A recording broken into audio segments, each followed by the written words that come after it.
Wassalatu wassalamu ala asyrofil mursalin Sayyidina Maulana Muhammadin wa ala alihi wa sahbihi ajmain amma ba'du. Kang ngarsa para sesepuh, para keluarga besar Bali Maksum ingkang kula hormati. Ya wonten Kiai Haji Cis keluarga dan Kiai Haji Hamam sedanten ingkang kula hormati saking keluarga Tebuireng wonten Gus Fahmi Amruwah wonten saking keluarga Termas keluarga Lasem. Jadi alhamdulillah kula kecewa. Tak pikir acara makan-makan. Ya, mugi-mugi kecewa kula nu dadosaken keramat kula. Syarat kiai dikecewakno. Terus kula nu terkenal lak diundang wangel. Siji nggih menawa ora disombong, duka ora disopan mboten ngerti. Nak jare sing ngundang nu sombong, nak jare pangeran insyaallah sopan. Mergo pidato terus ngandani wong. Ngandani wong ora sopan. Ya nak jare sing ngundang ngotot ya, nak ra teko sing ora sopan. Nah ini perspektif niku kalau utarakan kersane sing monis kula boten sopan tobat. Gini iki rileks mawon. Kula secara struktur keluarga manggil Bu Ida niku bulik karena kula niku generasi Mbak Aziz, Mbak Maimunah, gak ada putra namanya Mbak Idrus. Mbak Idrus juga ada putra Mbah kula Fatimah ibu kula. Kula generasi ke-6. Menawi keluarga kerapyak misalnya Bu Ida, Mbah Ali Maksum, Mbah Nuriyah, terus Mbah Mas Furiyah, terus Mbah Abdul Aziz. Tapi buyut kula niku mbarep. Dados kula memang secara emosional dekat sekali sama keluarga Lasem. Cuma istilahnya kula keceluk Bani Umar. Sing teng mriki wonten Mbak Fatma niku garwanipun. Sakjane kula ngundang Zaki nggih Zaki ngoten mawon. Sampai berhubung garwa Mbak kula terus kula terpaksa ngundang Mas Zaki. Nggih radi kriminal niku secara struktur keluarga niku. Maksudnya manggil Mas yang pernah adik ngerabi Mbak. Tapi ini buatan penting lah. Kalau tak cerita sedikit tentang, tidak tahu saya terjemahnya tip itu ilmu kedokteran apa ilmu kesehatan saya juga tidak tahu. Tapi ketika Pak Imam rawuh tenggen kula sukani kitab Al-Qanun fit Tib karanganipun Ibnu Sina. Di antara yang didhawuhna Imam Syafi'i radhiyallahu anhu itu ngendikan al ilmu ilmani. Ilmu itu ada dua, ada ilmu fikih wa ilmu tib. Ilmu kesehatan. Kemarin kula alhamdulillah nderekaken Gus Zofur pas wisuda wonten Pak Imam Taufik, Profesor Imam Taufik. Kula niku sering cerita secara keilmuan. Ilmu kesehatan itu penting. Misalnya ada orang belajar sabar lewat referensi kayak hikam, kayak ihya. Ya. Tapi makanannya itu pemicu emosi. Kula guyon mbek Gus Zofur iku mandindi kira-kira. Jadi belajar itu sabar, wajib sabar. Tapi yang dimakan itu yang memicu emosi. Belajarnya tentang kesehatan berpikir, tapi nyabu. Artinya makanan itu punya pengaruh penting dalam sistem tubuh kita. Orang mabuk ya karena makanan, orang gampang emosi ya karena makanan. Makanya Imam Syafi'i di sini ngendikan ilmu fikih wa ilmu tib. Orang punya kemampuan rasionalitas itu kalau otaknya normal. Normal itu bisa dipicu, disebabkan cara pandang. Cara pandang ini penting. Misalnya tadi, kalau orang ngundang saya itu pikirannya itu ngundang, kalau nggak dituruti itu terus mutung, darani sombong macam-macam. Kalau saya itu cara berpikir kebalik, diundang nang panggung, terus ngadeg, terus ngandani wong, kadang dikandani luwih sepuh, terus ruwet. Kulo niku pun memaklumatkan diri uzlah, mbah-mbah kulo niku terkenal wali, jadi kulo nggih mau daftar wali resmi. Jadi kalau niku sering niki cerita mawon kalau mungkin tidak sampai 20 menit. Selain mungkin buatan mampu nggih, memang nggak boleh lama-lama. Haram. Kalau niku sering sinau, alhamdulillah sinau ihya ki hatam. Karena pun dipameri wau Pak Hamam. Ben kecelok putra mantu Bali Maksum yo cerita al macam-macam ben ketok pinter. Tapi ternyata dendam mbek mertuane dicurigai Muhammadiyah terus dendam nganti saiki. Ya alhamdulillah niki Bu Ida boleh kula niki jenengan ndek bojo sing ra dipendendam. Saking dendame membuktikan nak ndekne ora Muhammadiyah. Sampai sesulit ini untuk menjawab kalau beliau tidak Muhammadiyah. Mugi-mugi roh Mbah Maksum menerima bahwa menantunya ini benar-benar tidak Muhammadiyah. Padahal andekan Muhammadiyah itu juga gak masalah kan dengan makna lughat. Muhammadiyah itu umat Kanjeng Nabi Muhammad sallallahu alaihi wasallam. Jadi Muhammadiyah itu bisa nama ormas, bisa nama umatnya Rasulullah sallallahu alaihi wasallam. Dulu Mbah Maksum ini cerita, Mbah Maksum dari sekian wasiat paling populer di keluarga Mbah Maksum itu, kowe kudu mbela NU, tapi ora usah ngelek-ngelek Muhammadiyah. Itu masyhur, itu terdokumen di antara wasiatnya Mbah Maksum. Dan alhamdulillah saya tadi diderekno cucu Mbak Abbas, Kolonel Nafis itu cucu Mbak Abbas. Selama kebetulan ketemu Gus Fahmi Amruwah ini, dulu ceritanya Mbah Hashim itu dalam ancaman macam-macam lah, namanya zaman perang. Karena Mbah Hashim itu hanya orang alim fikih, usul fikih, ahli hadis, itu takut, terus nyewa Mbak Abbas disuruh ngelatih santrinya pencak yang jadi asal usul pagar Nusa. Alhamdulillah cucunya jadi kolonel. Yang cucu Mbah Hashim ya macam-macam, ada yang iya ada macam-macam. Tapi sebetulnya dari gen keluarga Lasem sama Mbah Hashim itu sama-sama nasabnya sama. Gayanya juga sama. Ya ada yang jelas, ada yang enggak jelas. Tapi saya ingin bela yang tidak jelas karena ini kan kampus ya, jelas aturannya jelas. Saya itu sering ditanya. Saya sering ditawarin, Gus mau jadi dokter honoris causa di kampus ini. Enggak kata saya. Kenapa? Nara di duit ora pantes dokter ora di duit. Jadi enak Gus nonton ngopi ge pantes, ora jelas ge pantes, kafe pantes. Tapi dari ketidakjelasan itu menjadi jelas. Kalau semuanya itu sistem kampus, itu nanti orang mau belajar tema fikih tertentu misalnya kalau di fikih harus nunggu semester berapa baru ada pelajaran itu. Masa mau belajar khed daftar dulu sampai mata kuliah berapa baru dapat pelajaran khed. Itu bisa tutup Islam kalau semuanya tertib itu. Tapi baru kayak kiai gak jelas kayak saya itu di jalan ketemu orang tanya, Gus, badhe sowan. Sowan apa? Ketemu saya di pasar. Saya hobi sering ke pasar. Bukan karena nganggur ya memang seneng. Saya itu seneng di pasar itu sederhana. Kalau ada ibu-ibu awam tak belajari 10.000 seneng alhamdulillah. Kok pinter jenengan. Saya ini kiai besar. Jadi kalau muni alhamdulillah ngenteni untuk duit 10 juta ini yang nggak pernah ngaji untuk duit 10.000 sisa syukur. Jadi tak anggap itu bentuk kekalahan saya. Jadi kalau nang pasar itu bentuk tawaduk kula. Ini mboten ngajari terus kiai-kiai nang pasar nggih mboten, iki cerita mawon. Cerita istihad kula. Terus saya bilang, mboten usah di sini saja. Terus tanya, anak saya itu istikhadah, Gus, keluar darah gini-gini, sholatnya gimana? Tak jawab saat itu juga. Ada kiai yang negur itu tidak sopan, Gus, tanya kok tidak sowan itu. Nak sowan malah ra sopan, siji ganggu aku pas istirahat. Nomor loro cah dalemku ribet gawe teh ngene-ngene. Mergo cah dalemku iku ya agak kacau. Habis bikin teh ada tamu lagi, mau kok gak menisan. Karena terus harus bikin teh lagi. Saya itu sudah survei di semua cah dalem kiai itu ternyata ngeluh kalau kiainya tamunya banyak. Jadi dulu ketika saya masih nerima tamu, 2 tahun kiai wafat itu saya masih nerima tamu. Itu kalau ada tamu, kangkang resik-resik ada tamu lagi. Waduh, gak menisan mau, maksudnya kodak jadi. Nggak, ini cerita saja, bukan nyindir para tamu ndak, tapi ini supaya dimengerti bahwa kehadiran mereka itu gak digedaki candalem. Nah ini kan lembaga ilmiah, ini kan diskusi, ini ada Mas Imam Taufik tukang diskusi di semua. Jadi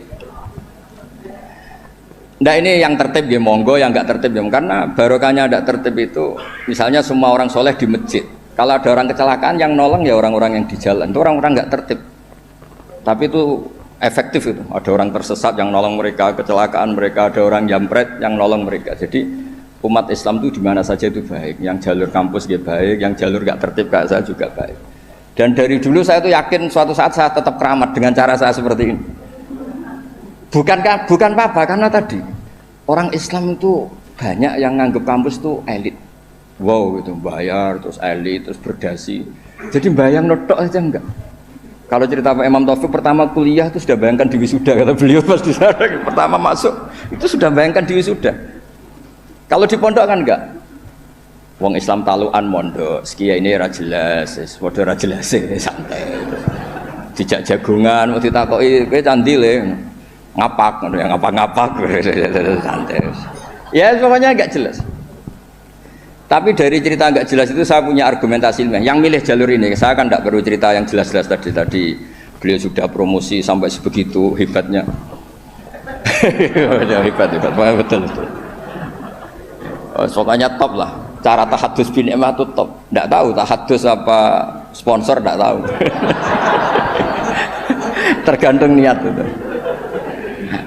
Saya juga nanti insya Allah hormat keluarga Gus Asim di keluarga Kenawawi baca hikam. Memang saya ini mohon maaf, saya itu susah diundang. Bukan apa-apa, memang saya punya bapak namanya Kiai Nur Salim, itu punya abah namanya Bandur Sam, itu nggak pernah keluar rumah. Jadi saya punya sanad gen keluarga yang suka di dalam. Jadi saya ini bapaknya bapak saya itu nggak pernah keluar dari rumah, itu terkenal sekali. Dan ya beliau juga dari gen-gen yang suka tirakat. Saya jarang cerita itu karena beliau itu puasa mulai dulu sampai wafat. Jadi saya jarang cerita karena takut. Lah jenengan kok mboten ngoten Gus. Makanya saya lebih sentuh cerita gen dari ibu karena keluarga Lasem itu rileks, ngopi-ngopi, cangkruk, semuanya santai. Ya alhamdulillah kok punya sanad begitu. Saya cerita secara ilmiah. Suatu saat Rasulullah SAW itu mau haji wada. Haji wada dipapak sama Imro'atun bin Khos'am. Yang diceritakan di situ tuh sangat basariyah. Imro'atun bin Khos'am itu cantik sekali. Nabi murdifun Fadl bin Abbas, Al-Fadl bin Abbas. Fadl karena ganteng ya melihat perempuan tadi. Perempuan ini karena Fadl ganteng ya dilihat. Sama-sama melihat. Yang satu melihat orang cantik, yang satu melihat orang ganteng. Masyhur terus. Fasor Rasulullah wajal Fadl. Wajahnya Fadl dipalingkan sama Nabi. Kemudian Imro'atun bin Khos'am tadi tanya. Saat itu juga di perjalanan. Nabi masih di atas unta. Ya Rasulullah, ya ini karena tadi Pak Hamam cerita alimnya tentang sorob nahu, ya saya cerita hafalan saya. Bahwa bapak saya punya anak saya itu tidak salah, bapak saya punya cucu saya itu tidak salah. Beliau kan ya cerita gitu. Dua anak ini ora rugi, so profesor, so jadi mantune Bali, so kondang terus sampai gedungnya di atas UMZ gitu. Tidak tahu. Ini orang pinter kok pakai ukuran fisik, tidak tahu. Kalau gedung itu kan fisik, tidak tahu cara berpikir gimana, tidak tahu. Karena saya ini alam rohani, ukurannya di klasmen kewalian, jadi itu kan nggak kelihatan. Jadi tidak tahu di klasmen berapa, tidak tahu.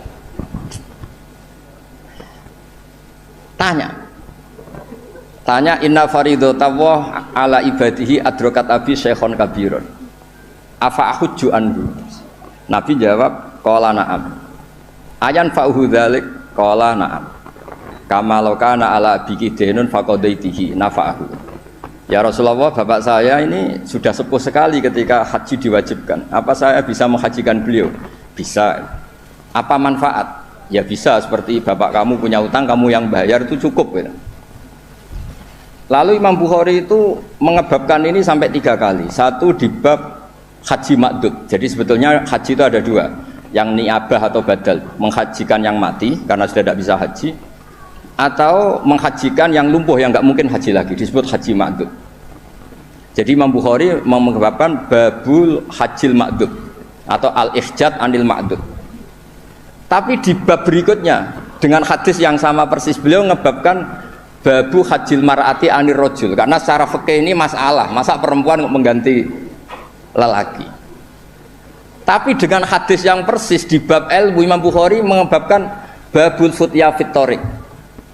Bab boleh fatwa ketika di tengah jalan. Jadi nggak perlu ada kiai yang kiai resmi nggih monggo, kalau ada pertanyaan sowan dulu, daftar dulu nggih monggo. Kiai kayak saya seketemunya juga monggo. Saya itu 2005 itu tiap bulan ke Jogja di UI sama Profesor Zaini. Itu mesti ngebis. Ya mesti ada yang tanya.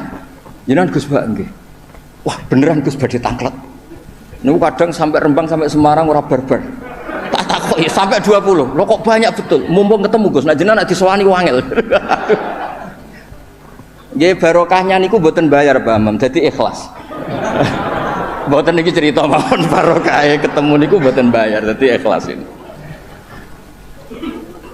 Jadi Indonesia ini berkah sekali, ada yang nekuni formalitas, ada Profesor Hamam, Profesor Imam Taufik, Gus Wofur, banyak. Ada yang nekuni yang kayak saya, tapi saya mohon yang kayak saya juga harus alim betul. Sehingga coba pera formal terus uteknya juga agak jelas, visinya agak jelas. Asal usulnya juga agak jelas. Enggak boleh, harus tetap jelas. Supaya Islam ini bisa ada di mana-mana. Orang bisa tanya kiai kapan saja, di mana saja. Saya ini haji itu tidak mutawif, bayar. Saya umroh juga milih bayar daripada gratis di kongkonan. Saya berkali-kali ditawari Gus haji Gus gratis kira-kira mau mari gue konan gitu. Umrah juga sering ditawari Gus jadi gak bayar aja. Duit 20 juta atau 40 juta ya jadi budak gitu, jadi gue kongkon-kongkonan gitu. Wes ngono arahe kon ngesahno pilihan KPIH ini. Gak cara fikih ra salah itu kon ngesahno wong fatwa orderan kan. Jadi rada repot kadang gitu. Kadang padahal secara fikih itu bisa diperdebatkan sah tidaknya. Mboten sah tidaknya haji ya ibadah yang mboten penting-penting lah. Nah, berkahnya orang kayak Bali Maksum yang nekuni keilmuan teng Termas. Bali Maksum ditemani Mbah Kula. Terus dulu misanan Mbah Kula kandung lahirnya tesih teng Lasem bareng kalian Pak Hamid Pasuruan. Wong niku sak rumah. Makanya kalau dikenal Bani Umar, nah teng Lasem ini selain dari partai Bani Umar. Karena Mbah Umar di garwa Mbah Maimunah, niku putrine Mbah Abdul Aziz. Jadi kalau lingkup lebih besar disebut Bani Abdul Aziz. Barokah Mbah Ali Maksum, terus beliau ngaji teng Mbah Dimyati, riyen bareng putra-putrane Mbah Mahfud termasuk Mbah Muhammad. Punya satu putra namanya Mbah Muhammad, Gus Muhammad. Niku ilmu itu di mana-mana sehingga kampung-kampung itu luar biasa Islam teng Indonesia. Ada syekh yang datang dari negara yang tertib sekali. Di Indonesia imam digaji berapa? Fasilitasnya apa? Di negara kami imam itu digaji 70 juta, fasilitasnya mobil BMW gini-gini. Kalau di Indonesia enggak. Kadang komat sendiri, ya dan sendiri. Terus lucunya itu Mas Imam Taufik itu imamnya tetap bilang imaman lillahi ta'ala. Ditanya, kenapa bilang imaman enggak ada makmumnya? Makmumnya jin, Gus. Warga di kampung itu. Tapi uniknya syekh yang dari negara tertentu yang digaji itu digojlok sama Kiai Indonesia Gus Wami. Makanya kamu jamaah terus, takut potong gaji ya.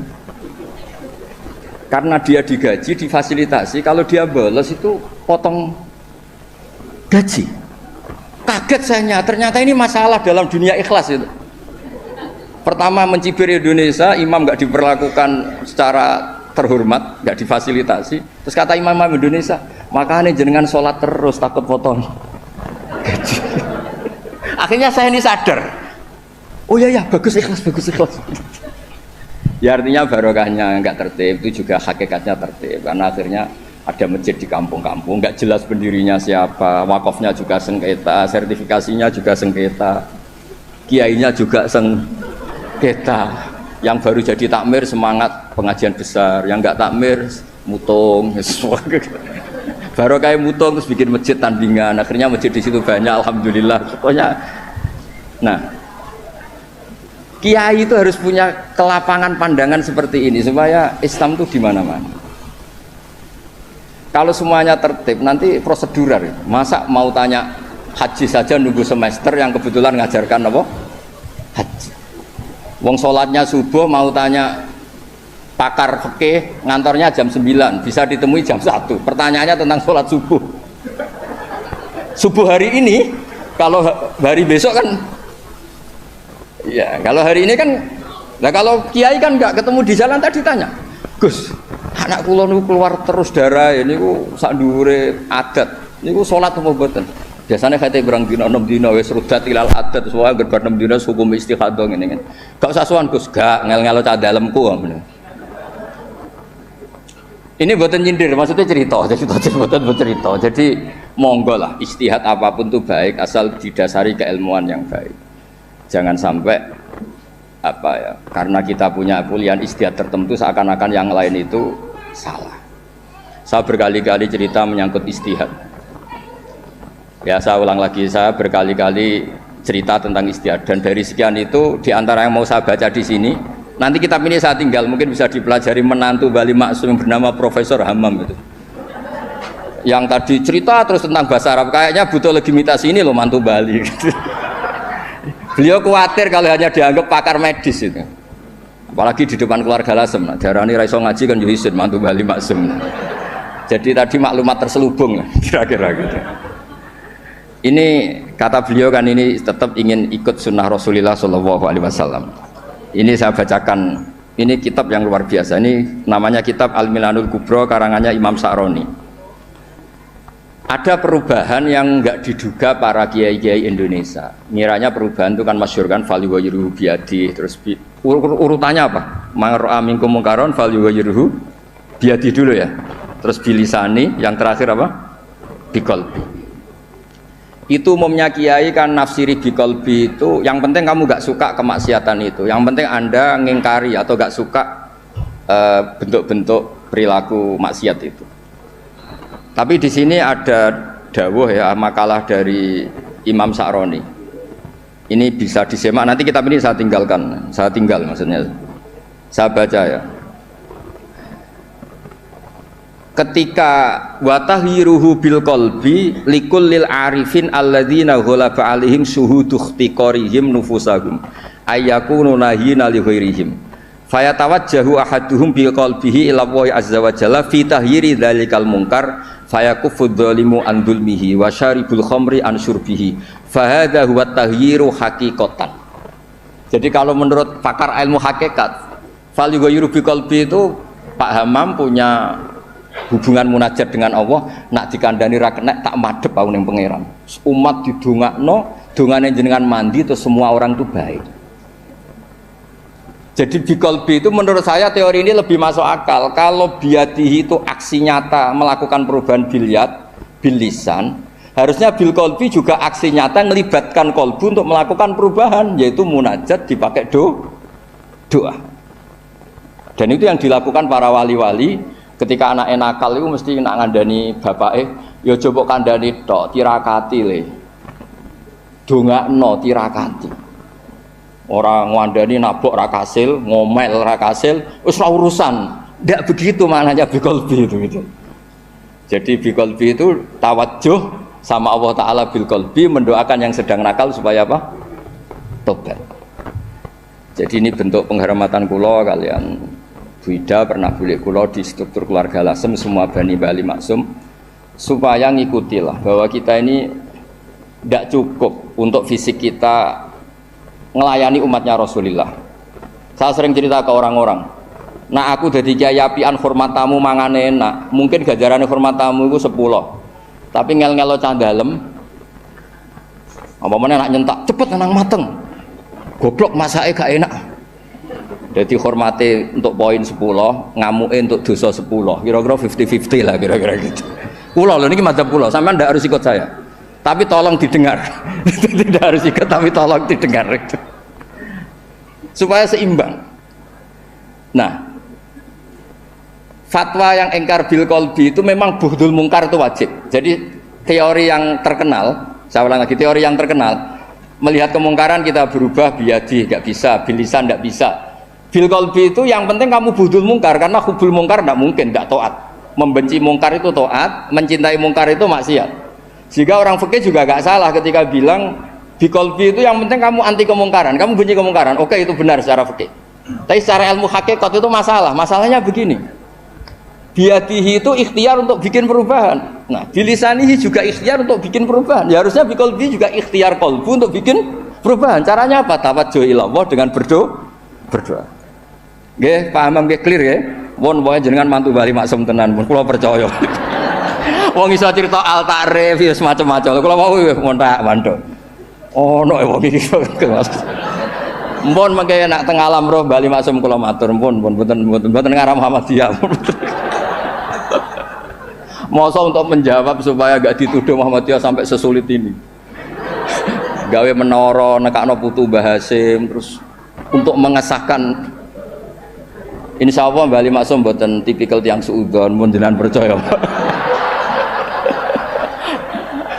Terus niki ngapunten sangat yang pernah mbah kula niki wonten bumi Tuhan nggih mbah kula saking keluarga Kajen. Kula niku nggih keluarga Kajen, keluarga Lasem, nggih keluarga Tuban, bapak kula niku Tuban saking nggih keluarga ahli tirakat. Riyen bapak kula nggih ngaos badola, terus mbah kula kandung itu saya lahir teng Fakhriyah.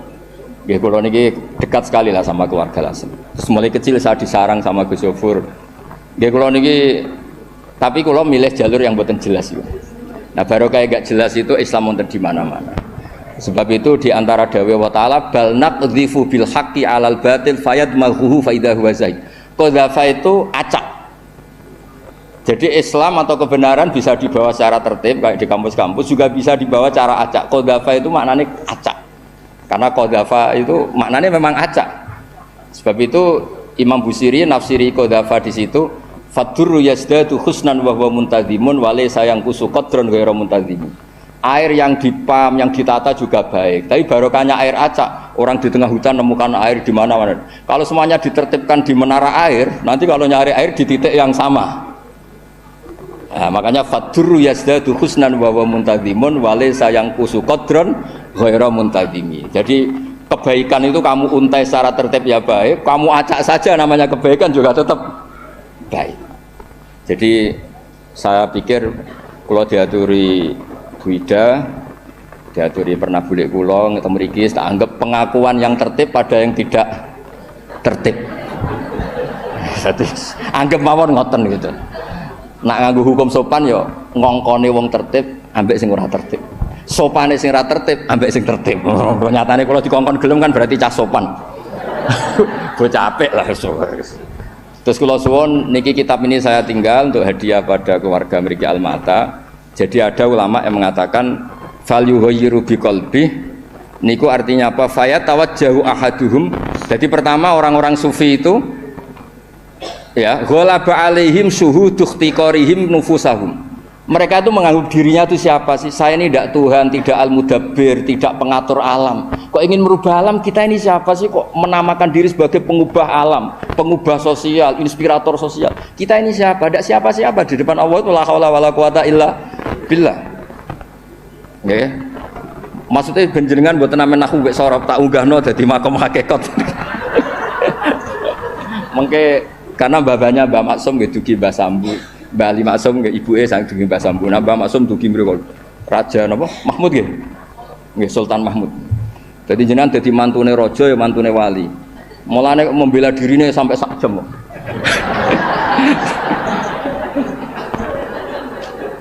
Lah niki kalau cukup 20 menit tapi efektif napa? Jadi orang-orang sufi itu merasa dirinya ada siapa-siapa di depan la haula wala quwata illa billah. Terus ghalaba alaihim syuhudu ikhtiqarihim nufusahum ayyakunu nahina li ghairihim. Mereka merasa saya ini siapa sih kok sampai melakukan perubahan. Nah, akhirnya faya tawajjahu ahaduhum biqalbihi ila wa azza wa jalla fi tahyiri dzalikal munkar. Sungkeman ning Allah supaya orang sekelilingnya baik-baik saja. Tapi karena beliau-beliau ini wali, akhirnya fayakufu dzalimu an dzulmi wa syaribul khamri an syurbi. Fa hadza huwa taghyiru haqiqatan. Makanya cerita-cerita wali itu ya kalau ada kemungkaran sungkem, kampung sing abangan ditirakati jadi kampung yang baik. Orang nato orasinya. Paham ya? Orang nato kecakapan metodologi dakwahnya atau metode dakwahnya yang ditata itu tawajjuhul qalbi ila Allah subhanahu wa ta'ala. Terus niki sebagai bentuk hadiah kula wingi Bu Ida kula hadiah kitab Al-Qanon Fitib niki juga saya hadiahkan di sini supaya mindset kita, cara berpikir kita munajat teng Allah Subhanahu wa taala. Jadi fikihnya nggih jalan monggo ikhtiar sebaik mungkin tapi jangan merubah ilmu hakikat bahwa al-amru biyadillah hanya Allah saja yang lahu maqalidus samawati wal ardh. Nggih ngapunten ingkang sanget. Wassalamualaikum warahmatullahi wabarakatuh.